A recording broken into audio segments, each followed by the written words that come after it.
पवार कुटुंबियांच्या भेटीगाठी सुरू असतानाच आता विलिनीकरणावरून तर्कवितर्क सुरू आहे। दुसरीकडे आता संजय राऊतांनी एक अतिशय मोठं वक्तव्य केलं। 2 एप्रिलला शरद पवारांची राज्यसभेची खासदारकी संपणार आहे, पण महाविकास आघाडीकडून शरद पवार राज्यसभेवर जाऊ शकतात असं संजय राऊत म्हणाले। पाहूयात। शरद पवारांनी ज्या दिवशी ते ठरवतील की मला निवडणूक पुन्हा लढायची आहे, महाविकास आघाडीकडे तेवढी ताकद आहे की पवार साहेबांसारख्या नेत्याला निवडून आणण्याची। शरद पवारांच्या राजकीय प्रवासासाठी 2 एप्रिल ही तारीख फार महत्त्वाची आहे, कारण पवारांची राज्यसभेची खासदारकी संपुष्टात येत आहे। तर दुसरीकडे पवार कुटुंबियांच्या भेटीगाठी सुरूच असताना संजय राऊतांनी महाविकास आघाडीच्या माध्यमातून नवा डाव टाकण्याचा प्रयत्न केला। शरद पवारांना पुन्हा राज्यसभेवर जायचं असेल तर महाविकास आघाडीकडे तेवढ्या आमदारांचं संख्याबळ आहे असं राऊत म्हणाले। पण आम्ही जे त्यांचे चाहते आहोत, ते आमच्या सगळ्यांचे मार्गदर्शक आहेत, तो आम्ही त्यांना सांगितलं, मी एकदा उद्धव ठाकरे सुद्धा होते माझ्याबरोबर, की तुमच्यासारख्या नेत्यानं दिल्लीत असणं म्हणजे महाराष्ट्राचा एक बुलंद आवाज आहे, ते असणं आहे।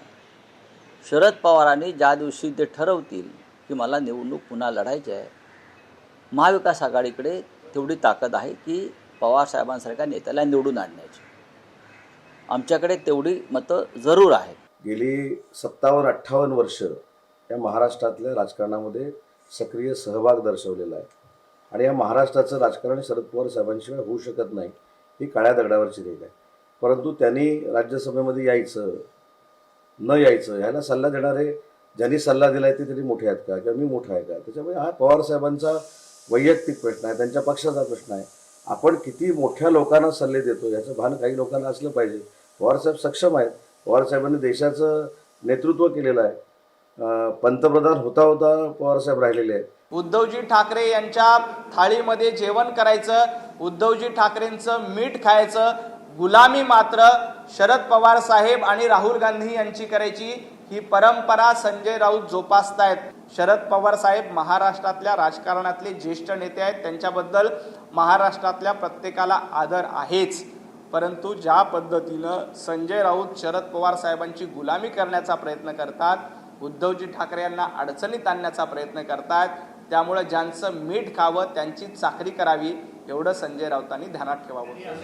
महाविकास आघाडीकडून शरद पवारांना पुन्हा खासदार करणं एवढ्यापुरतंच संजय राऊतांच्या वक्तव्याचा अर्थ होत नाही, तर अजितदादांच्या निधनानंतर ज्या घडामोडी मीडियाच्या कॅमेऱ्यामध्ये कैद झाल्या त्या फार महत्त्वाच्या आहेत। अजितदादांच्या निधनानंतर शरद पवार, सुप्रिया सुळेंसह सर्व पवार कुटुंब एकत्र आलं। बुधवारी सकाळी बारामतीमध्ये विद्या प्रतिष्ठानमध्ये शरद पवारांची पार्थ पवार आणि जय पवार यांच्यासोबत बैठक झाली।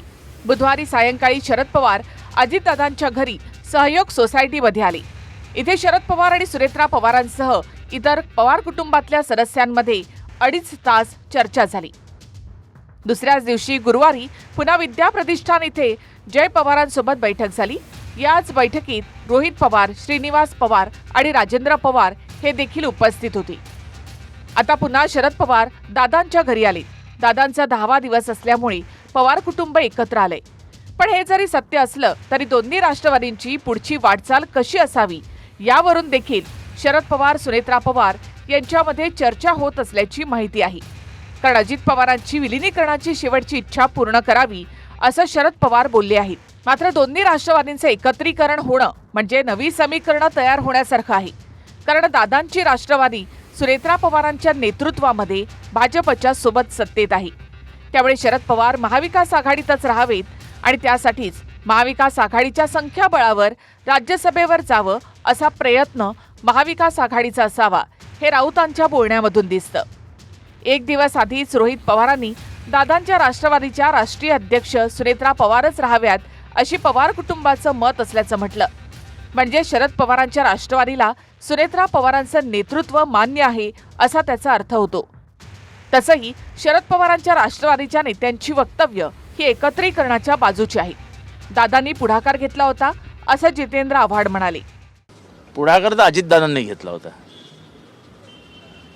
आणि त्यांचं जे माझं शेवटचं संभाषण झालं, कारण मी हे आत्तापर्यंत बोललो नव्हतो आणि मला बोलायचंही नाही या विषयावरती, ते मला म्हणालेले जितेंद्र माझ्यावर विश्वास ठेव, सगळं व्यवस्थित करून देईन. हे त्यांचं आणि माझं शेवटचं संभाषण आहे. इकडे शिंदेच्या शिवसेनेचे मंत्री संजय शिरसाट यांनी शरद पवार 2022 मध्ये एनडीए मध्ये येणार होते असा दावा करून नव्या चर्चांना फोडणी दिली आहे. एनडीएमध्ये येण्यासाठी आताच नाही, मागे 22 साली सुद्धा 2022 मध्ये सुद्धा त्यांनी हा प्रयत्न केला होता. हे नाकारता येत नाही. आणि त्याच्यावर सुद्धा चर्चा झाल्या होत्या. कोणती खाते घ्यायची, कोणती खाती नाही घ्यायची, इथपर्यंत सुद्धा सगळ्या चर्चा घडल्या होत्या. हे त्या काळाचं असलेलं गणित होतं. परंतु आता ह्या मधल्या काळामध्ये त्यांच्या चर्चा झाल्यात की नाही झाल्या तर कशाच्या आधारावर झाल्यात याबाबतचं आणखीन जोपर्यंत स्पष्टीकरण शरद पवार साहेबांकडून येत नाही तोपर्यंत त्याच्यावर भाष्य करणं मला वाटतं उचित नाही. अजितदादांसोबत चर्चा सुरू होती, त्यामुळे विलिनीकरण करायचं असेल तर पुढची चर्चा सुनेत्रा पवारच करतील असं दोन्ही राष्ट्रवादीच्या नेत्यांनी म्हटलं. त्यामुळे येत्या 9 तारखेला 13 दिवसांचा दुखवटा संपल्यानंतर सुनेत्रा पवारांच्या बोलण्यामधून पुढच्या गोष्टी स्पष्ट होतील.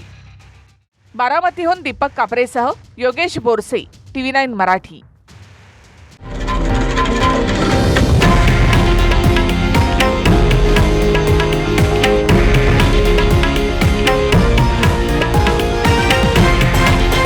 हे आहे देशातील नंबर 1 न्यूज नेटवर्क आणि आपण पाहत आहात TV9 मराठी, एकमेव.